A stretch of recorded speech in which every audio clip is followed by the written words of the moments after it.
जय माता दी दोस्तों, कैसे हैं आप सब। उम्मीद करते हैं बहुत अच्छे होंगे। माता रानी की कृपा ऐसे ही बनी रहे। तो चलिए शुरू करते हैं वीडियो। तो आज की वीडियो हम लेकर आए हैं नवरात्रि का 8वां दिन। तो जानते हैं, चलिए माँ गौरी की पूजा विधि, मंत्र, भोग और कथा। शारदीय नवरात्रि अब अंतिम पड़ाव पर पहुँच चुका है।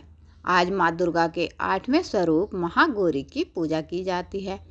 8वें दिन महागौरी की पूजा देवी के मूल भाव को दर्शाता है। देवी भागवत पुराण के अनुसार माँ के 9 स्वरूप और 10 महाविद्याएं सभी आदि शक्ति के अंश और स्वरूप हैं।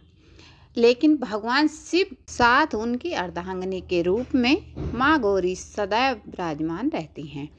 इनकी शक्ति अमोघ और संज्ञा फलदायिनी है। नवरात्र की अष्टमी तिथि को विशेष महत्व रखती हैं, क्योंकि कई लोग इस दिन कन्या पूजन कर अपना व्रत खोलते हैं। आइए जानते हैं कि माँ महागौरी के बारे में विशेष बातें। तो देवी भागवत पुराण के अनुसार देवी पार्वती का जन्म राजा हिमालय के घर हुआ था। देवी पार्वती को मात्र 8 वर्ष की उम्र में अपने पूर्व जन्म की घटनाओं का आभास हो गया था और तब से ही उन्होंने भगवान शिव को पति के रूप में प्राप्त करने की तपस्या शुरू कर दी थी। अपनी तपस्या के दौरान माता केवल कंद मूल, फल और पत्तों का आहार करती थीं। बाद में माता ने केवल वायु पीकर तप करना आरंभ कर दिया। तपस्या से देवी माता पार्वती को महान गौरव प्राप्त हुआ, इसीलिए उनका नाम महागौरी पड़ा। इस दिन दुर्गा सप्तशती के मध्यम चरित्र का पाठ करना विशेष फलदायी माना जाता है। माता की तपस्या से प्रसन्न होकर भगवान शिव ने उनसे गंगा स्नान करने के लिए कहा।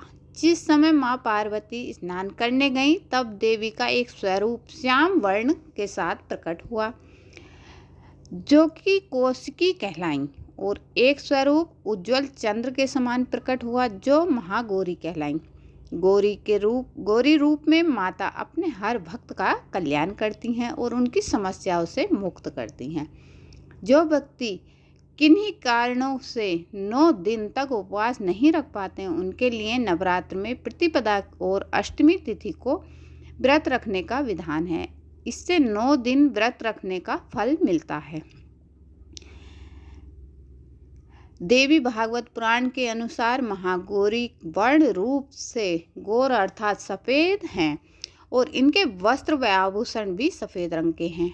माँ का वाहन वृषभ अर्थात बैल है। माँ गौरी के दाहिने हाथ में अभय मुद्रा है और नीचे वाला हाथ दुर्गा शक्ति का प्रतीक त्रिशूल है।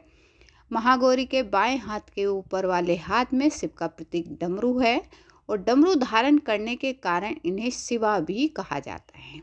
तो माँ के नीचे वाला हाथ अपने भक्तों को अभय देता हुआ है, वर मुद्रा में है।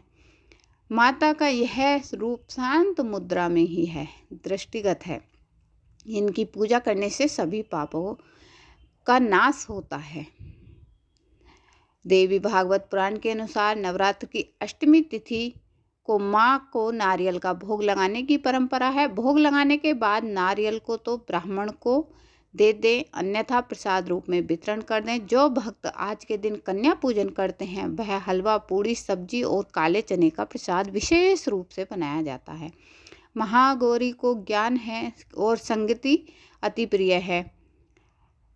भक्तों को पूजा करते समय गुलाबी रंग के वस्त्र पहनना चाहिए। गुलाबी रंग प्रेम का प्रतीक है। एक परिवार को प्रेम के धागों में ही गूंथकर रखा जा सकता है, इसीलिए नवरात्र की अष्टमी को गुलाबी रंग पहनना शुभ माना जाता है।